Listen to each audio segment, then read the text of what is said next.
Long ago, in the heart of Edo Kingdom, there was a mysterious tree known only to appear where the truth was spoken with courage and purity of heart. This tree was called Iroko, and it was unlike any other. Its leaves shimmered silver in the sun, and its roots glowed softly in the night. Elders believed it was a gift from the gods, a symbol of honesty, justice, and divine presence.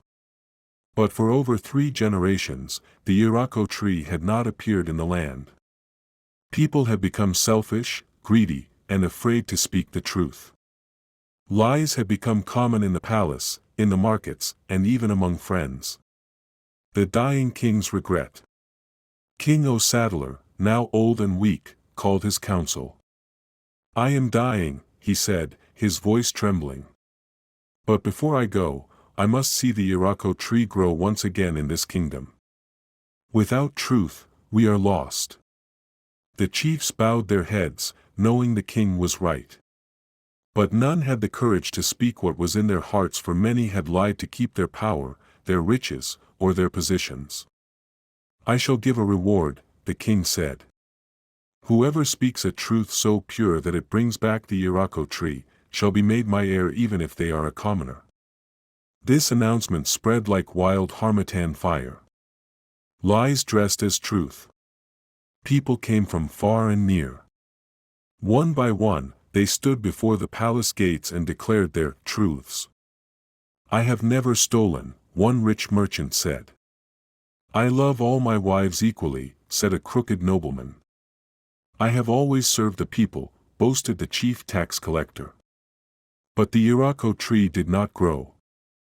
The ground remained dry. The sky stayed silent. The humble boy named Obey. In a small village near the edge of the kingdom lived a poor orphan named Obey. He had nothing but a slingshot, a calabash, and his late mother's beads.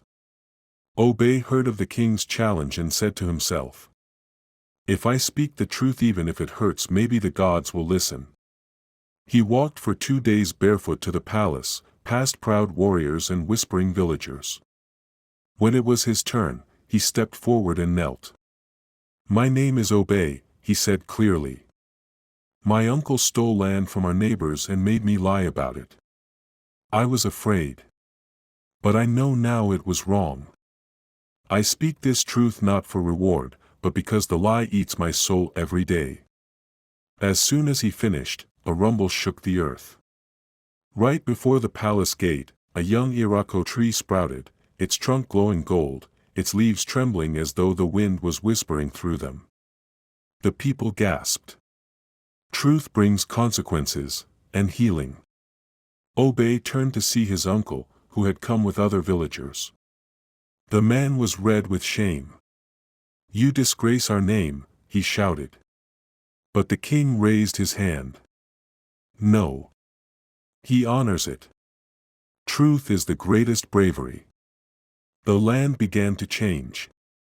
Water flowed again in dry streams. The air smelled sweet with new blossoms.